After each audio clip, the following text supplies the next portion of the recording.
Je velice stará věc, je to věc z 50. let minulého století. Vzniklo to v New Yorku, prošel se tím třeba i takový velikán, jako je Bob Dylan, který vlastně dneska je držitelem Nobelovy ceny za literaturu za rok 2016, což je velké ocenění. Tak. Nachystáno? Asi jo. Takže Adela Jedlášová.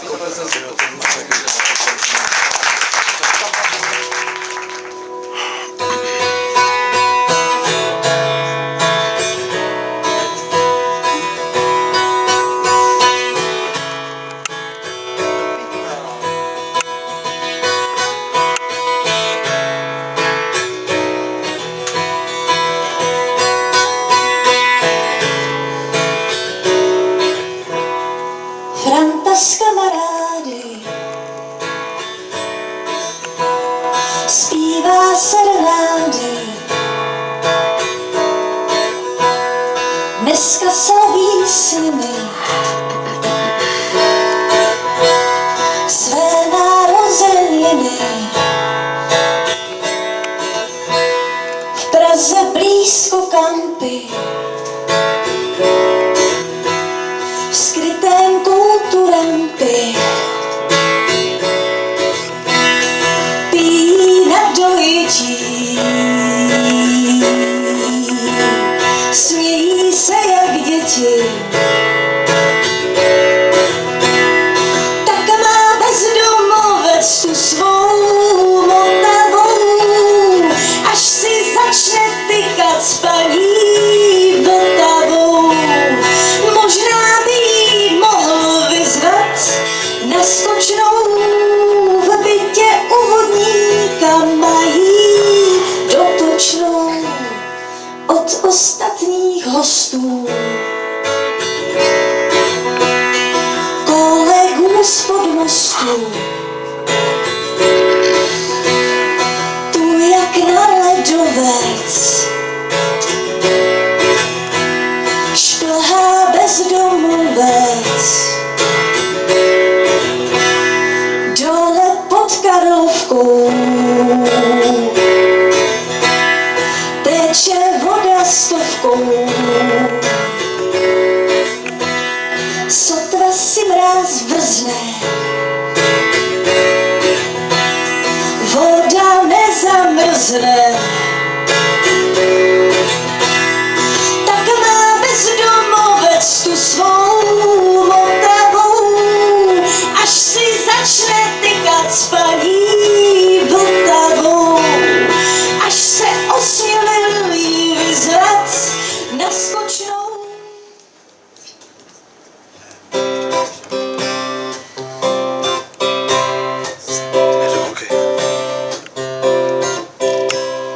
Nad Prahou visí černé mraky a v Budících taky a v Ostravě taky a vůbec ve všech bezva městech. Tam, kde se slunce tak hlasitě smálo, z oken se linula hudba a veselý smích padal z nebe jak zlaťáky ve snech. Stala se příhoda, snad skoro náhod, příležitost a ta dělá zloděj. Zloděj byl člověk a tím byla žena. A byla to krádež a závod, jak lásku a dáku svojí. Kola je krátká, krade nám dovolená.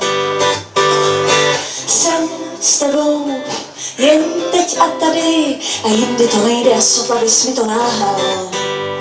Jsem s tebou jen teď a tady a nikam dál. Jsem s tebou jen teď a tady a jindy to nejde a sotva bys mi to nalhal. Jsem s tebou jen teď a tady a nikam dál. Už otevřít dlaní, to kočičí zlato má dětskou radost, že krásně se leskne, ta zlodějka nemá strach z usvědčení. A ač je to krádež stojí, to za to ta chvíle, kdy ani si neposteskne s pocitem zadosti učinění. Mohl bys napsat mi aspoň slůvko, tu tajnou, tichou a milou zprávu po tom, co jsem ti řekla těžko. Tak všechna ta nej, co jsem ti vzala a ukradla si potyč z rukávu, to by má lásko, mela by má brahu, má Sněžko. Jsem s tebou jen teď a tady a jindy to nejde a sotva bys mi to nalhal. Jsem s tebou jen teď a tady a nikam dál. Jsem s tebou jen teď a tady a jindy to nejde a sotva bys mi to nalhal. Jsem s tebou jen teď a tady a nikam dál. Nad naším tělem levituji jak jedno tělo, jsme vidím to z výšky, tak daleko a tak na blízku. Otočím list nové kapitoly, má název Pasti a zvědavé myšky a další je o rukou a pevném stisku. Mohl bys napsat mi aspoň slůvko, tu tajnou, tichou a milou zprávu po tom, co jsem ti řekla těžko. Tak všechna ta nej, co jsem si vzala a ukradla teď si poz rukávu, tobě má lásko, mé labe má prahu, má Sněžko. Jsem s tebou jen teď a tady a jindy to nejde a sotva bys mi to nalhal. Jsem s tebou jen teď a tady a nikam dál.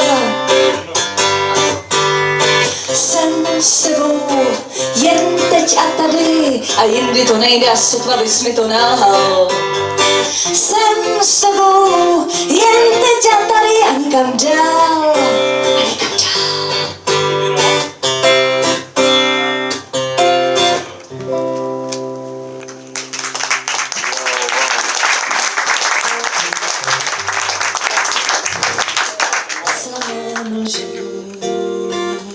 Stále doufat, karty míchat v tom natažení a tak než to bude zářit světlo pro druhé, rozdám si to s tebou po druhé.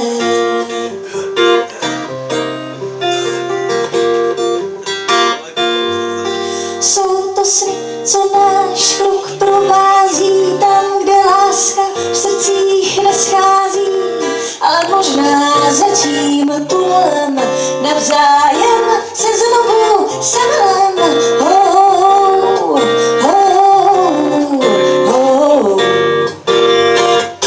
Je to totiž rána klackem zrádně do týla, když si někdo plete s rackem křídle motýla, nakonec se ale z jara s trávou probudí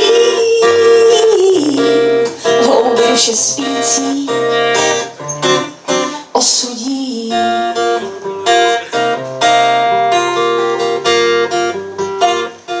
Je tu přeci ještě nějak bílých obláčků, plamen touhy stále šlehá z kosí zobáčků a jak oknem do pokoje proudí jarní vzduch, tak se ze mě stává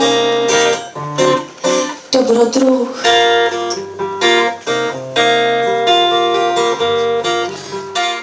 Tahle písnička, na to bude taky klip a je to taky s celou kapelou a to bude někdy většinou.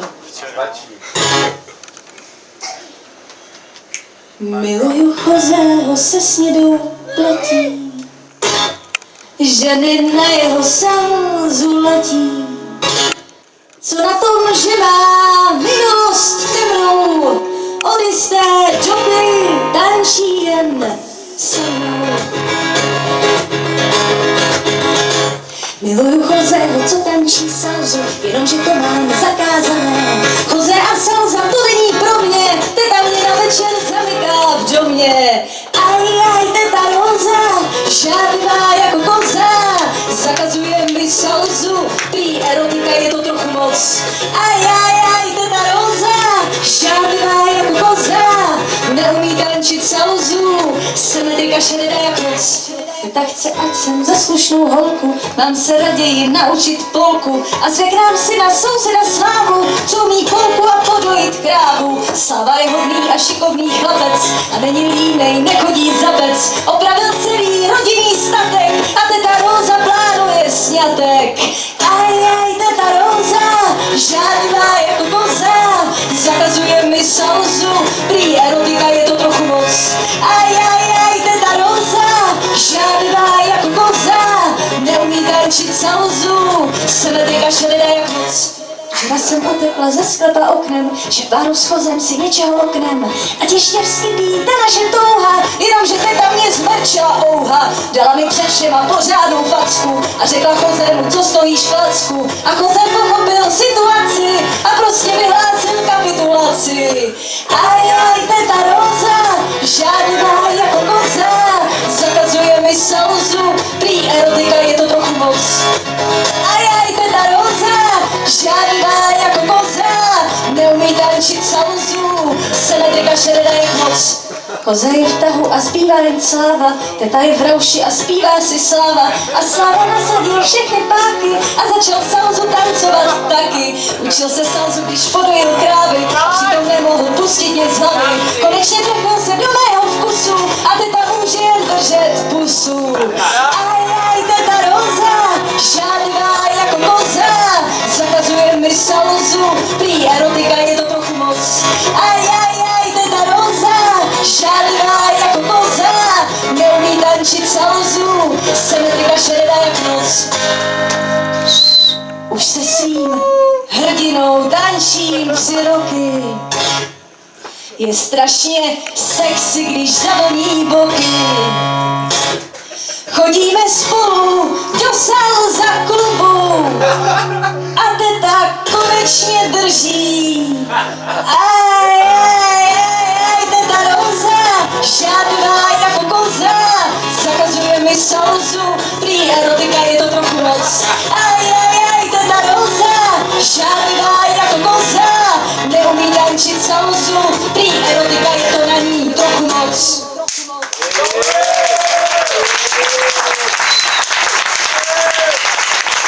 Adela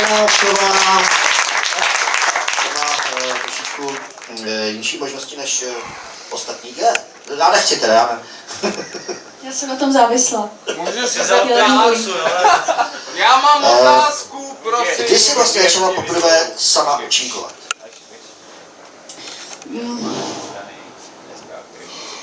Profesionálně nebo neprofesionálně? Neprofesionálně vůbec. Asi v 16. 16.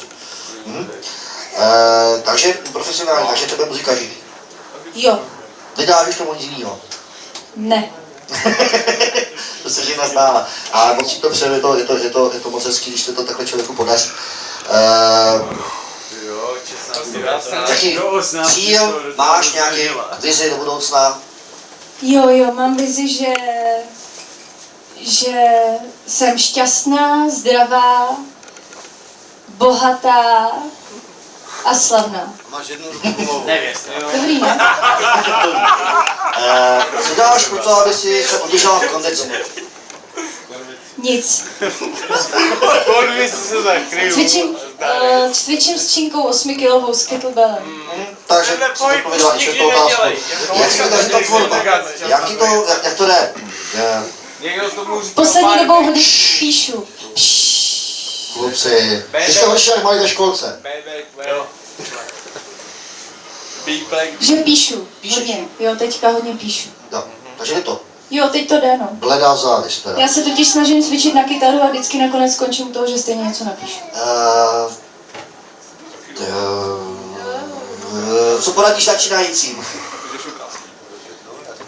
Co bys poradila začínajícím? Aby z toho měli radost.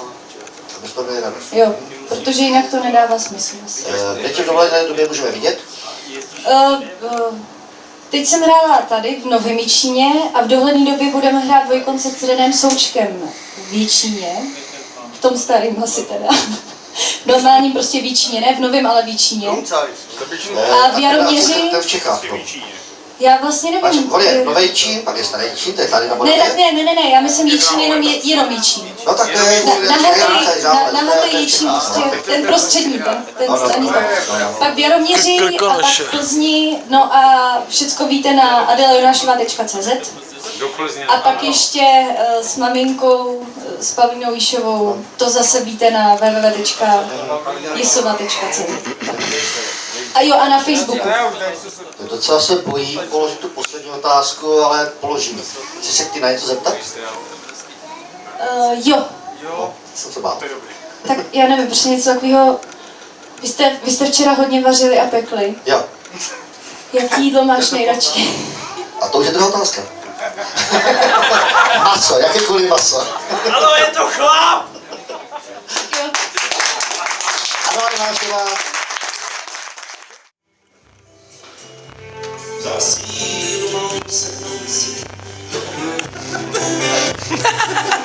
Někam, tak já jdu, jo.